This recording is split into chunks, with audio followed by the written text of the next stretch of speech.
Bears practice is over up at Hallis Hall, Abdalla. Tomorrow they will practice at 9:30, and then Thursday the Bears will have a joint practice with the Cincinnati Bengals. The practice starts at 1, and both teams will go at it in the joint practice with starters, and it seems to have kind of entered this conversation, and based on what we've seen and heard today and whether or not starters will play on Saturday, which is the preseason game between the Bears and the Bengals, which if the starters don't play, to me seems like it's completely pointless.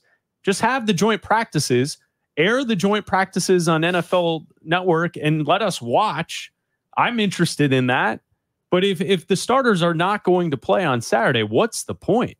Yeah, I mean, I think that the point is, and you've heard multiple players say this, that those joint practices are like games.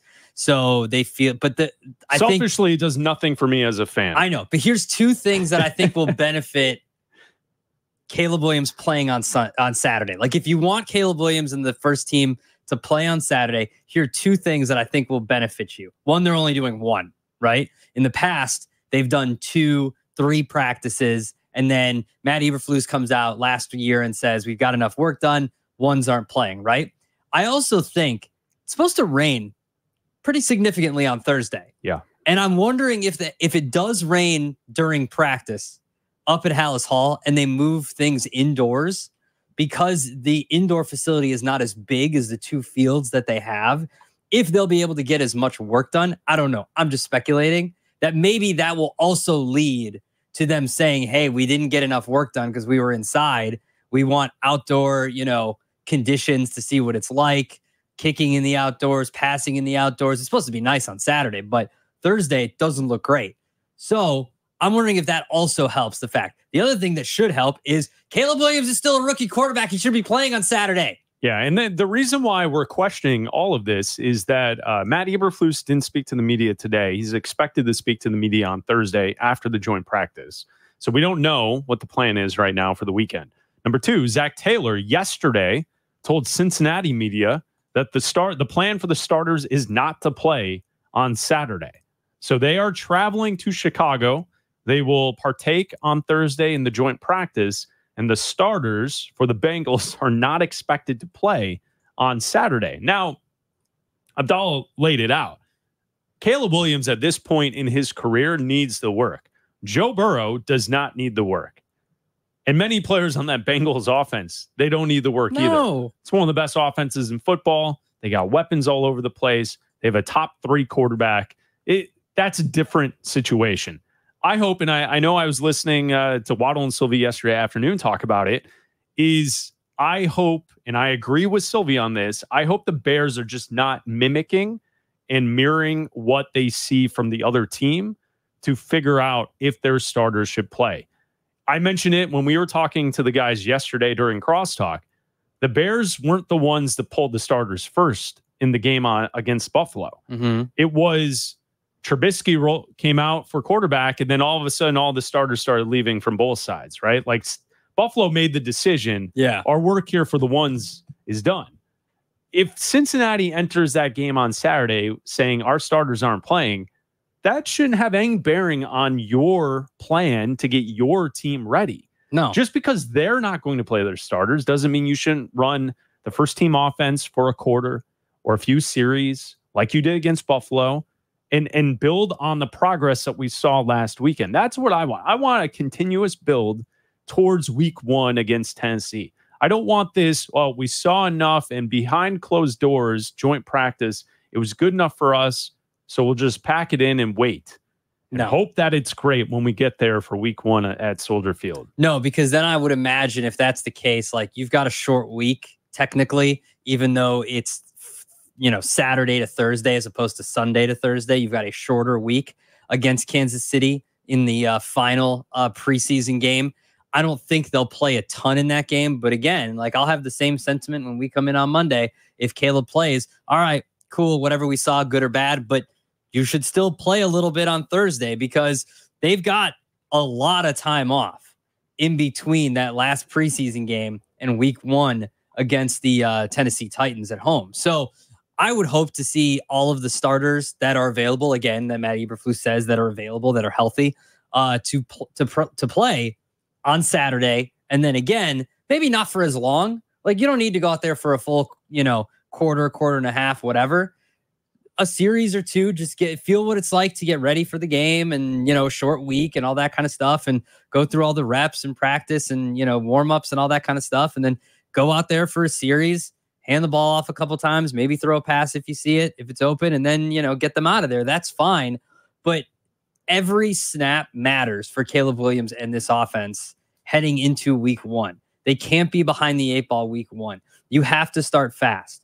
Like, they could easily go 3-1 to start the season. They could just as easily go 1-3 or 0-4 to start the season. There are some tough games to start the season. It's not a cakewalk until you get to the halfway point, and then you've got all the divisions, like all the divisional opponents. You still have some tough games. And week 1, everybody's healthy. Most players are healthy. There's no, bumps and bruises and all that kind of stuff. Like, you're going to get a healthy team. Yeah, they're not going to have any tape on Caleb Williams in a Shane Waldron system, all that kind of stuff. But you're going up against a decent defense in the Titans. And I've seen a lot of people start to come out as, week 1 lines and week 1 best bets and all that kind of stuff come out that the Titans are going to be a live dog. Oh, okay. On the road. All right.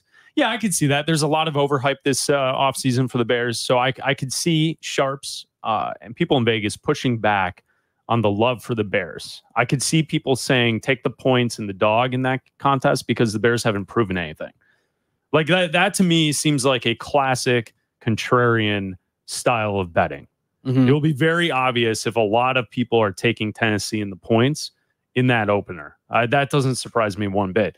Now, if we recap practice for today, players who were limited, Kyler Gordon, Montez Sweat, and Nate Davis, limited today. So he was out there, limited. He was on the bike for some of the participation. He was also in during 11 drills. Mm-hmm. So maybe we're ramping up with Nate Davis. Maybe we're getting closer. Montez Sweat, limited today. But Eric Washington, the defensive coordinator, said there's no concern for Sweat right now as far as any long-time issues. It was just limited today. It was also good to see Kyler Gordon out there. We haven't seen Kyler Gordon in action in about 2 weeks. Well, yeah, and Matt Eberflus said last week they weren't worried about his availability to start the season.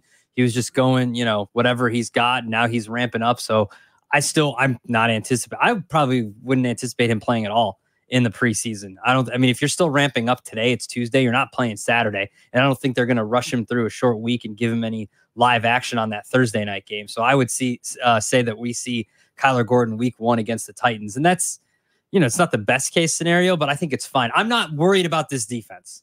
Unless there is a catastrophic injury in a game or in one of these practices, I am not worried about this defense. I think that getting guys reps on the defensive line to see who's going to be opposite Montez Sweat and how you're going to use those pieces, whether it's DeMarcus Walker, Robinson, or Austin Booker, whoever it is, that's fine. You can look at all that. But as far as, Montez Sweat didn't play, or TJ Edwards, or Tremaine Edmonds, or, Jalen Johnson, not worried about those guys. Barring any injury whatsoever, I think those guys are going to be fine in the regular season. I think they're going to be ready for week 1 against the Titans.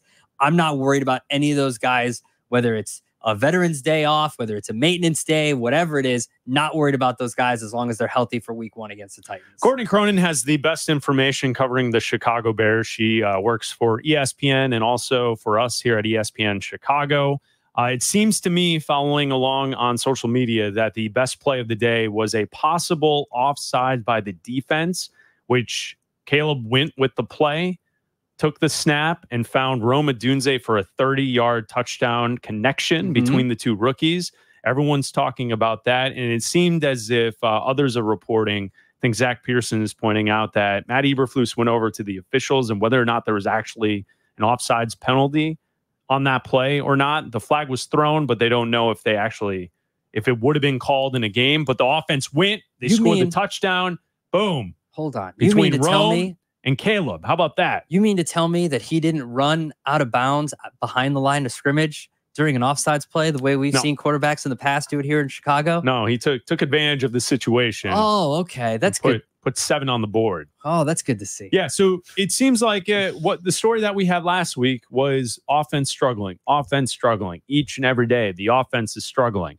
It's good to see today that from what we're reading from all the reports up at Hallis Hall, the offense actually had a pretty decent day. Yeah. And that's good because last week and leading into the preseason game, we heard that it was bumpy, rocky. It was kind of a mess with the cadence and all that kind of stuff and executing plays. And then we saw the preseason game and everything looked good against the Bills. And now, maybe this will translate into better. It translates into better play during practice, which hopefully translates into another good preseason outing for, as long as they play, they better play against the Bengals on Saturday. Yeah. And it's, the way I look at it with that kind of idea as trying to set up for the Bengals this weekend, you want to see the work get done. And it's also, we talked about it. Mark Potash had a story in the Sun-Times yesterday kind of pointing out that perhaps the struggles on offense against this good Bears defense is actually making them sharper